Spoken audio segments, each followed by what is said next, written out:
So far, Oo. ano yung pinaka-lesson na nakuha mo throughout dito sa sa Luyot Crunch journey?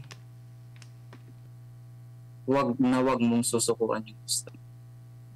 Ayun, parang kasi heavy nga capital, kala ko pwede na, benta ko na lang tapos okay na, parang ganun.